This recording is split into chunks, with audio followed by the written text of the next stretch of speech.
Hello hi नमस्कार, आप सुन रहे हैं जागरण पॉडकास्ट का खबरनामा। मैं हूं आपके साथ शताक्षी सिंह। आज तारीख है 17 अगस्त की और दिन है गुरुवार का। चलिए आपको बताते हैं आज दिन भर की तमाम बड़ी खबरें। आज खबरनामा के इस एपिसोड में बात करेंगे आईएनएस विंध्यगिरी की, जिसको राष्ट्रपति मुर्मू ने लॉन्च किया है। इस वॉरशिप आईएनएस विंध्यगिरी में क्या खास है, इसके बारे में आपको बताएंगे। वहीं चंद्रयान 3 का जो लैंडर है वो दोपहर 1:15 पर प्रोपल्शन से अलग हो गया है, इस पर भी चर्चा करेंगे। वहीं इंडिगो पायलट की नागपुर बोर्डिंग गेट पर गिरकर मौत हो गई है और 2 दिन में 2 पायलटों की मौत हो चुकी है। ऐसा क्यों हो रहा है, इस पर भी चर्चा करेंगे। वहीं बीजेपी ने अपनी पहली लिस्ट, मध्य प्रदेश छत्तीसगढ़ विधानसभा चुनाव के लिए अपनी पहली लिस्ट जारी कर दी है। किसके नाम है ये भी जानेंगे। वहीं पाकिस्तान में चर्चों और ईसाइयों पर हमले के बाद उनकी गिरफ्तारियां हो रही हैं, ऐसा क्यों हो रहा है, इस पर आज चर्चा करेंगे। साथ ही जर्मनी को एडवांस्ड मिसाइल डिफेंस सिस्टम देने वाला है इजराइल, क्या खास होगा, इस पर भी बात करेंगे। वहीं एडिडास जो है वो बाटा के साथ मिलकर प्रीमियम शूज बनाने वाला है और इस खबर के आते ही बाटा के शेयर्स में 5% की बढ़ोतरी हुई है। वहीं डीयू और जेएनयू पीजी एडमिशन की पहली मेरिट लिस्ट आज जारी होगी। ये कौन से वेबसाइट्स पर आप देख सकेंगे, इसके बारे में आपको बताएंगे। वहीं अभिषेक बच्चन जो कि अपनी मूवी घूमर के साथ 5 साल बाद बड़े पर्दे पर लौट रहे हैं, उसकी भी चर्चा करेंगे। साथ ही कल आयरलैंड से पहला T20 मुकाबला है भारत का, इसमें कौन से प्लेयर्स डेब्यू कर सकते हैं, इस पर भी चर्चा करेंगे। तो अब चलिए विस्तार से खबरें जान लीजिए।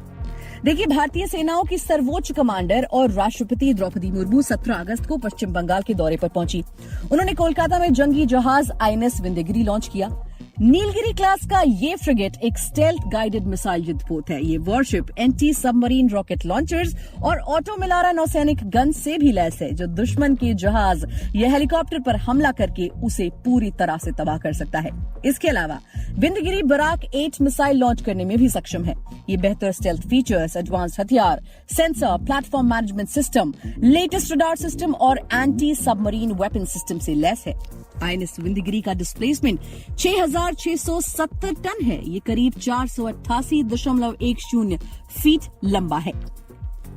इसका बीम 58.7 फीट का है। इसमें 2 डीजल इंजन लगे हैं। इसके अलावा 2 जनरल इलेक्ट्रिक के इंजन लगे हुए हैं, यानी ये इलेक्ट्रिक डीजल युद्धपोत है।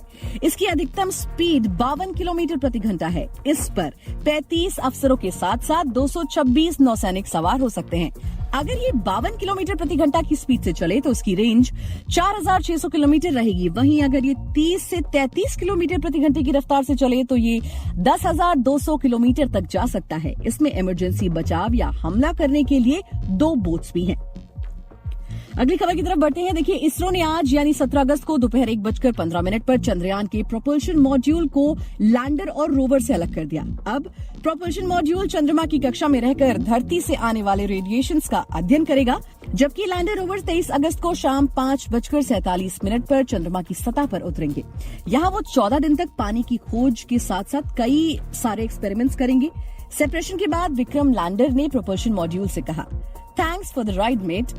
इसरो ने बताया कि लैंडर और प्रोपल्शन मॉड्यूल के अलग होने के बाद अब शुक्रवार शाम करीब 4 बजे लैंडर की डी बूस्टिंग के जरिए थोड़ी निचली कक्षा में लाया जाएगा। इससे पहले 16 अगस्त को सुबह करीब 8:30 पर यान के थ्रस्टर कुछ देर के लिए फायर किए गए थे। चंद्रयान की चंद्रमा से सबसे कम दूरी 153 किलोमीटर और सबसे ज्यादा दूरी 163 किलोमीटर हो गई थी। वहीं अगली खबर की ओर बढ़ेंगे। देखिए, इंडिगो के एक पायलट की गुरुवार सुबह पुणे के लिए उड़ान भरने से ठीक पहले नागपुर बोर्डिंग गेट पर गिरकर मौत हो गई। बताया जा रहा है कि पायलट अचानक बेहोश होकर गिर पड़ा। इसके बाद उसे अस्पताल ले जाया गया, जहां डॉक्टरों ने उन्हें मृत घोषित कर दिया। डीजीसीए ने बताया कि इंडिगो के पायलट ने बुधवार को सुबह 3 बजे से 7 बजे के बीच तिरुवनंतपुरम से पुणे होते हुए नागपुर तक 2 सेक्टरों में उड़ान भरी थी। पायलट को 27 घंटे का आराम मिला था। गुरुवार सुबह पायलट को 4 सेक्टरों में उड़ान भरनी थी, लेकिन इससे पहले बोर्डिंग गेट पर दोपहर 1 बजे वो बेहोश होकर गिर पड़े। अस्पताल में डॉक्टरों ने मौत की वजह कार्डियक अरेस्ट बताया है। वैसे आजकल कई सारे लोगों को ये कार्डियक अरेस्ट अचानक से हो रहा है, तो आपको भी अगर कुछ भी महसूस होता है तो डॉक्टर के पास फौरन जाएं। अगली खबर की ओर बढ़ते हैं। देखिए, बीजेपी ने मध्य प्रदेश और छत्तीसगढ़ में उम्मीदवारों की पहली लिस्ट जारी कर दी है। दोनों राज्यों में इसी साल विधानसभा चुनाव होने हैं। इसको लेकर पार्टी जोर शोर से तैयारियों में जुटी है। गुरुवार को पार्टी की तरफ से पहली लिस्ट जारी करते हुए मध्य प्रदेश में 29 और छत्तीसगढ़ में 21 उम्मीदवारों के नामों का ऐलान किया है। दरअसल बुधवार को दोनों राज्यों में होने वाले विधानसभा चुनावों के मद्देनजर बीजेपी की केंद्रीय चुनाव समिति की बैठक हुई थी। इस बैठक में पीएम मोदी, अमित शाह और जेपी नड्डा समेत तमाम नेता शामिल हुए। बैठक में दोनों राज्यों के चुनावों के अलावा कई दूसरे मुद्दों पर भी बात हुई। इसके बाद ही पहले राजस्थान में बीजेपी की चुनावी टीम का ऐलान हुआ और फिर मध्य प्रदेश और छत्तीसगढ़ में उम्मीदवारों की पहली लिस्ट जारी हुई। विदेशी खबरों की बात करें तो पूर्वी पाकिस्तान में चर्चों और ईसाइयों के घरों पर हमले के बाद 100 से ज्यादा लोगों को गिरफ्तार कर लिया गया। रात भर चली गश्तों के बाद ये गिरफ्तारियां हुई। बुधवार को पाकिस्तान के फैसलाबाद शहर की जरांवाला तहसील में गुस्साई भीड़ ने एक ईसाई बस्ती में तोड़फोड़ की और कई चर्चों को जला भी दिया। हालांकि इन घटनाओं में किसी के हताहत होने की खबर नहीं है। जो ईसाई घर छोड़कर चले गए थे उनके वापस लौटने की भी खबर है। चर्चों पर हमले के बाद पाकिस्तान में सुरक्षा हाई अलर्ट पर है। अमेरिका ने कथित ईश निंदा की अफवाहों के बाद बुधवार को पाकिस्तान में ईसाइयों के घरों पर हुए हमले और चर्चों को जलाए जाने पर चिंता व्यक्त की है और मामले की जांच की मांग की है। कुरान के कथित अपमान पर अफवाह फैलाने के बाद बुधवार को पाकिस्तान के पूर्वी औद्योगिक शहर फैसलाबाद की जरांवाला तहसील में सैकड़ों मुसलमानों की भीड़ ने एक ईसाई बस्ती पर हमला कर दिया, तोड़फोड़ की और चर्चों को भी जला दिया। घटना के बाद इलाके में बड़ी संख्या में पुलिस और अर्धसैनिक बलों को तैनात किया गया है, जबकि 2 ईसाई युवकों पर ईश निंदा प्रावधानों के तहत मामला दर्ज किया गया है। वहीं पीएम मोदी के आर्थिक सलाहकार परिषद के चेयरमैन बिबेक देबरॉय ने संविधान को लेकर लिखे एक आर्टिकल पर राजनीति शुरू हो गई है। अब जेडीयू और आरजेडी ने बिबेक के आर्टिकल पर आपत्ति जताई है। जेडीयू के राष्ट्रीय सचिव राजीव रंजन ने कहा कि बिबेक ने जो कहा है उनके बीजेपी और आरएसएस की नफरत से भरी सोच को फिर सामने ला दिया है। भारत इस तरह की कोशिशें कभी स्वीकार नहीं करेगा। राजीव ने कहा कि भारत का संविधान दुनिया का सबसे बेहतर संविधान है। बिबेक देबरॉय चाटुकारिता कर रहे हैं। वो कभी आर्थिक नीतियों पर बात नहीं करते, लेकिन जिन मुद्दों पर जानकारी नहीं है उन मुद्दों पर बात करते हैं।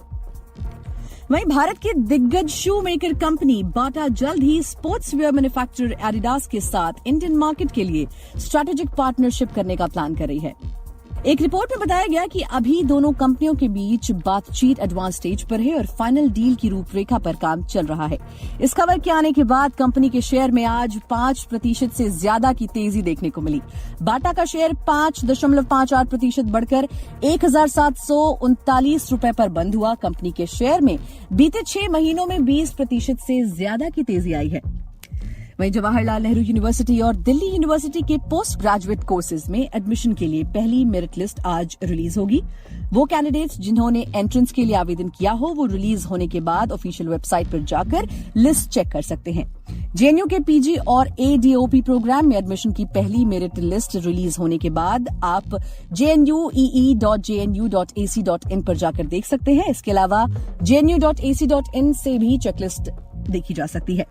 डीयू की एडमिशन लिस्ट देखने के लिए कैंडिडेट्स को admission.uod.ac.in पर जाना होगा। मनोरंजन जगत की बात करें तो अभिषेक बच्चन की sports drama film Ghoomar limelight में बनी हुई है। फिल्म के ट्रेलर को काफी सराहना मिल रही है।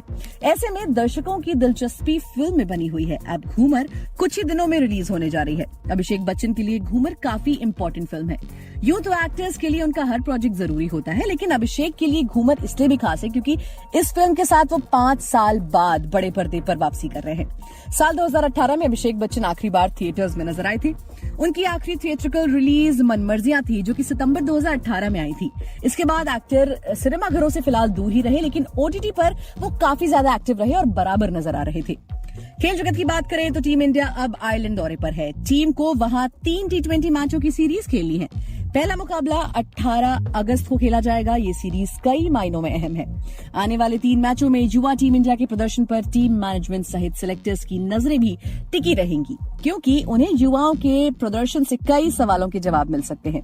फिटनेस टेस्ट एशिया कप से पहले आयरलैंड सीरीज भारतीय खिलाड़ियों का फिटनेस टेस्ट होगा, क्योंकि चोट के कारण लंबे समय तक मैदान से दूर रहे जसप्रीत बुमराह, प्रसिद्ध कृष्णा जैसे तेज गेंदबाज वापसी कर रहे हैं। इसमें सिलेक्टर्स बुमराह कृष्णा की फिटनेस और फॉर्म को परखेंगे। बुमराह करीब 10 महीने बाद इंटरनेशनल क्रिकेट में वापसी कर रहे हैं। वहीं आईपीएल स्टार रिंकू सिंह को भी मौका दिया जा सकता है, वो इस दौरे पर डेब्यू कर सकते हैं। रिंकू ने आईपीएल में कई मौकों पर अपनी टीम केकेआर को जिताया है। उन्होंने आखिरी ओवर में 5 छक्के लगाकर गुजरात टाइटंस के जबड़े से जीत को छीन लिया था। तो आज के लिए फिलहाल इतना ही। देश और दुनिया की बाकी खबरों को जानने के लिए सुनते रहिए जागरण खबरनामा।